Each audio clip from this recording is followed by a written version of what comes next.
how do I know the time of the Lord? How do I know that this is the time? Well, let's first clear something out. There is never a time that is not a time of the Lord. There has never been a time that is not a time of the Lord. Every time is a time of the Lord. But your own time is not God's time. Does that mean you should suspend what you want to do? No. No. Does that mean you should quit doing what you're doing? No. No. But I want to say this clearly so that you will have a better understanding of this. Waiting on the Lord simply means asking God, I am going to embark on a journey and I need you beside me.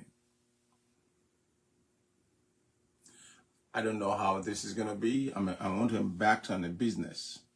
I don't know how far it will go. I want to start a new relationship. I don't know where it's going to end up. But the book of Psalm 27 verse 14 was very clear. And it says, wait on the Lord, be of good courage, and it shall strengthen thy heart. Wait, I say, on the Lord. But if you look at some of the modern translation, it says, wait for the Lord. To English readers, the ideas of waiting on the Lord might seem like a passive exercise. It is not a passive exercise. But it's a closer study reveals that is nothing of that nature. In this book of Psalm, many other books of the Bible, we find commands to wait on the Lord like this one that I just read to you. Patient, confident, trust in the Lord is the central idea of the exhortation to wait on the Lord. Patient, confidence, trust in the Lord. And if you read the book of Psalm 27 all the way, you will find it clear. First, we see that we can wait on the Lord by trusting in Him. By trusting God that I'm going to do this. And I'm going to rely on you that you will guide me. Because technically, waiting on the Lord does not mean that you will do nothing. Waiting on the Lord does not mean that I'm going to wait for a sign. Once I see that sign, I make that move. No, that's not waiting on the Lord meant. However,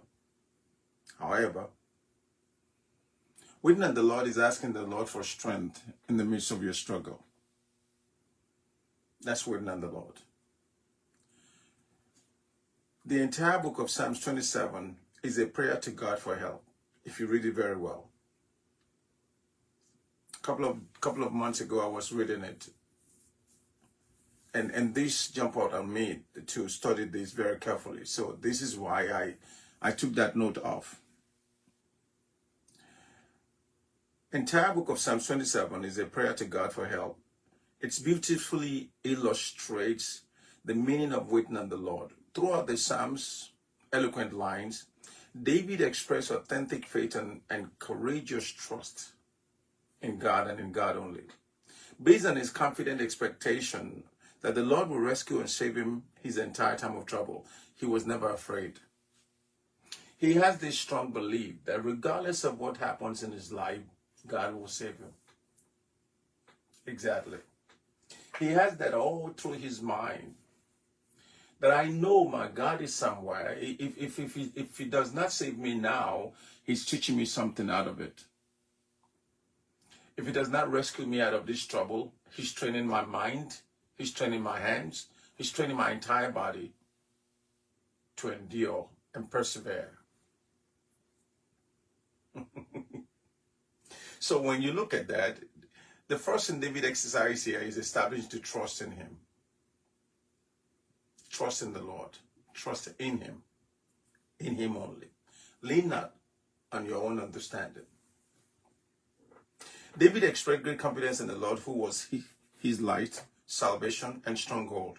That's what verse 1 and 2 says. He said the Lord is his light. He said the Lord is his salvation and a stronghold. Light in the midst of darkness. Salvation in the midst of trouble. Stronghold to stand on. A defense force. This kind of dynamic trust dispels fear and despair. This kind of dynamic trust that David established with God creates a very strong confidence, and it dispels fear and despair. It dispels it. And this is what he's asking us in the same manner to have, because of the fear and the despair that is in us. The only thing that can dispel that is having this confidence in God that I know my Redeemer liveth, regardless of what my situation may be right now, regardless of what I might be going through. I am trusting God that God will get me through.